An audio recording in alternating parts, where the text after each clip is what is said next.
Hey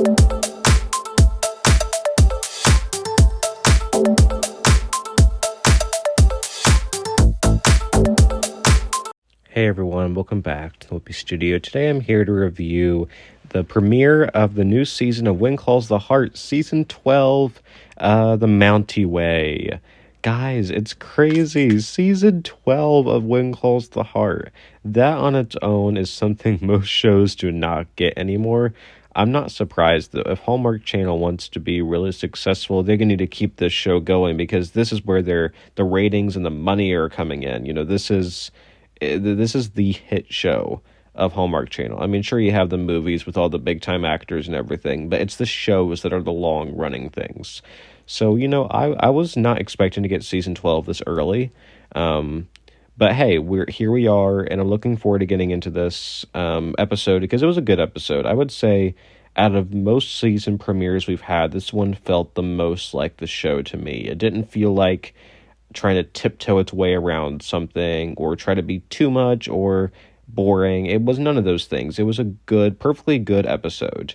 To me, I think they went a bit too hard on Jack, or I meant like senior Jack, not little Jack, but I think they went a bit too hard on the emphasis on him being a Mountie and just him in general. I mean, I feel like the show's done a decent job ever since season 8 of like trying to steer clear of like the Jack route. And I guess it did a little bit in season 10.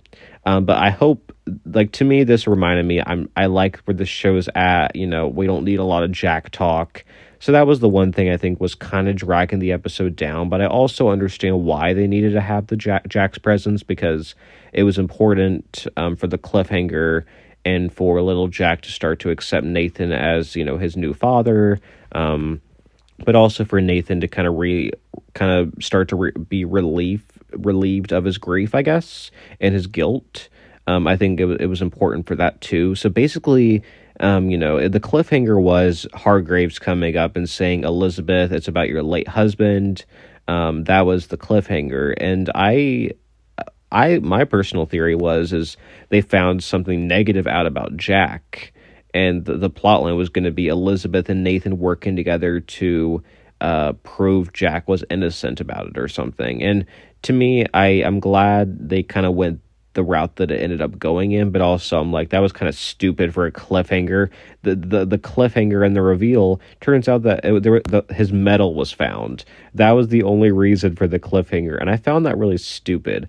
I mean, I guess Hargraves said he's sending a Mountie cadet his way, but like, come on, like you had us wait 7 months just for that. At least, I didn't like the cliffhanger, but at least make it like juicy and have a bigger impact.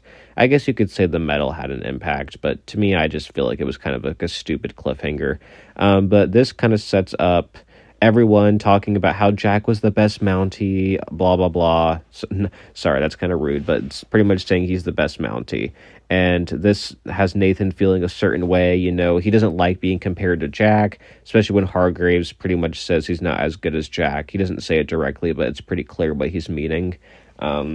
So I don't like Hargraves, never have, but I do kind of feel like they brought him back for a reason. So I feel like he's going to have a bigger role than we think, and I think he's going to tune back up this season at some point. So little Jack wears the medal, and then he gives it to Lily when she's scared to go to school. That was a really sweet scene. Like, little Jack had a lot of screen time and dialogue in this episode, but the little actor is doing a great job. He's really getting to shine now and getting his own storylines and his own screen time.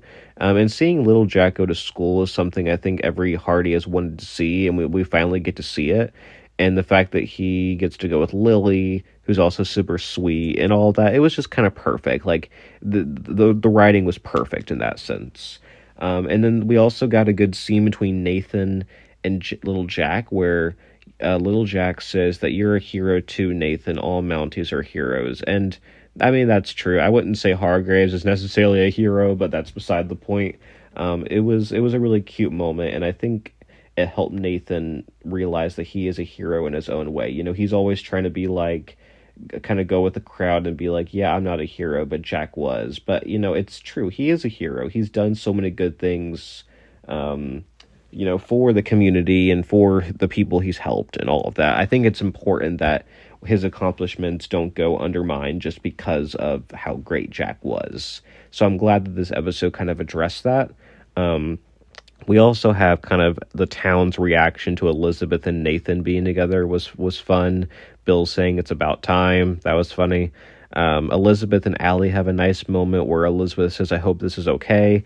And Allie says, I'm just so glad that it worked out. And, let's not forget back in season 8 when she was trying to set them up together and she wanted this perfect family.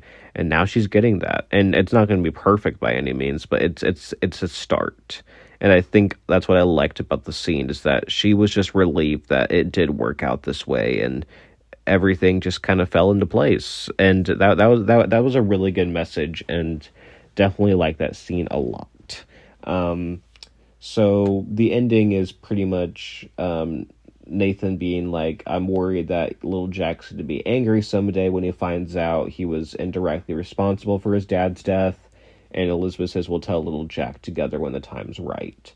So I guess someday we'll see that conversation in a few seasons or so if the show continues. That's going to be interesting. They're planting a little seed there. And now, I don't know. Little Jack is probably only like 5 or 6. Maybe a little bit older. I don't know how old he's supposed to be. So I don't even know if they'll get around to telling him or not. Maybe someday. Maybe there'll be a time skip and he'll be older. I don't know. But no, really cute moments between Elizabeth and Nathan this episode. I love them together so much. I've waited 5 or 6 seasons now, and we're finally getting them together. It's just unreal to me, but I love them together so much. They're just so cute. They're so good for each other. Sorry, Team Lucas fans. These two are just, to me, they just make way more sense. And that's just my opinion. You can have your own opinion, but that's just to me. So that's kind of one plot line.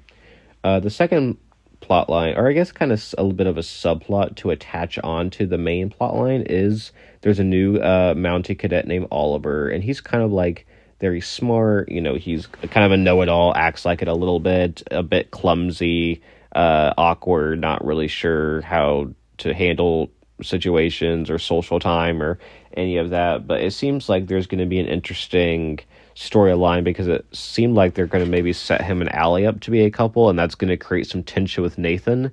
So that's going to be like a fun plot line. I'm looking forward to that. And they've teased Allie dating for a few seasons now, so I think this season they're finally going to go down that route, and it's going to be funny to see Nathan's reaction to it.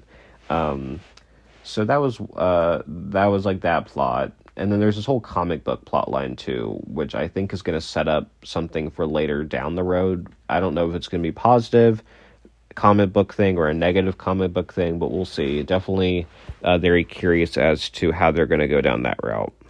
And then the last plot line is the whole Lucas, Lee, and Rosemary thing. Lucas wants Lee to come to Capital City with him, but Rosemary says, I refuse. We're not going to let your project take away from our family time. No, it's definitely Team Rosemary here. And especially, here's what I was so confused about this plotline, is that Lee's the mayor. They were kind of acting like he didn't have a purpose in Hope Valley and that this project would give him purpose. But I kept thinking, no, he's the mayor, but he's not really acting like the mayor by any means. I'm like, why even make him the mayor if you're going to have him go off to Capital City with Lucas? I'm kind of disappointed. Like, I wanted to see Lee as mayor and do mayor stuff, and this is what we're getting instead. That was kind of a disappointment to me. And the fact that Lucas's whole thing was to name the park after Goldie to get Rosemary to agree was kind of stupid too. I mean, I know it's supposed to meant to be like a heartwarming moment and like a sweet idea, but like I don't know. I know Lucas is all about like the tactics and the bribery and all of that, but I thought that was a bit too far. Just to me though. What I'm also kind of concerned about is the fact that Edwin's back in the picture, and I'm like, oh, I thought we were done with this dude. Clearly not. I think Lucas getting involved with him is a bad idea. So we'll see what happens. I'm looking forward to Lucas and Lee's adventures in Capital City, though. I think that will be fun. So definitely looking forward to that. But there's also a few other subplots. There's the comic book plot. There's Angela's looking at colleges, and Minnie wants her to stay close to home. I think that's setting up for a bigger plot. Mike and May are on their honeymoon. I assume we'll see them soon, at some point this season. And then I do have another question about a different plot line is what are they going to do with Henry? Because Joseph brings up to him, do you feel left behind now that Lucas is going to Capital City with Lee? And Henry's like, I need to focus on my hazelnut trees. So I don't know how I feel about that because I don't want Henry's whole plot line to be resolved around feeling lonely and upset he couldn't go off with Lucas. And, I know why he can't go with Lucas is because he can't actually work with him side by side because people aren't going to invest in this national park if they know Henry Gowan is involved, who has a bad reputation in the business world. So he can't be involved and he knows that. But the thing is, what does he do instead? That's why I almost think, is he going to become mayor again? Like, is there going to be, is Lee going to be gone so much and something's going to happen in Hope Valley that they're going to need Henry to step forward again? Now, that would be interesting, and that would give him some new purpose. Honestly, I would have actually preferred if they gave Henry the mayor role. And I don't know why I say that. I mean, because I love that Lee got to be mayor, but he hasn't really done anything as mayor. So that, I feel like maybe Henry will actually get to be mayor. I don't know.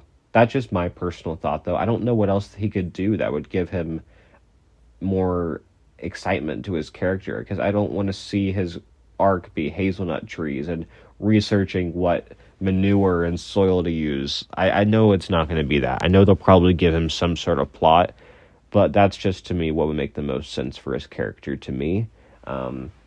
But yeah, overall, good episode. I love the Elizabeth and Nathan stuff. That was definitely the highlight.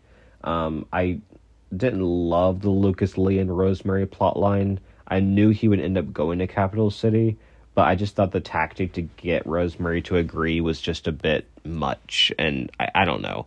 But Lucas has always been a bit much, so I guess it's not that big of a shock. But I'll be back next week for episode 2. We are getting Rosemary launching her radio show. That's going to be big.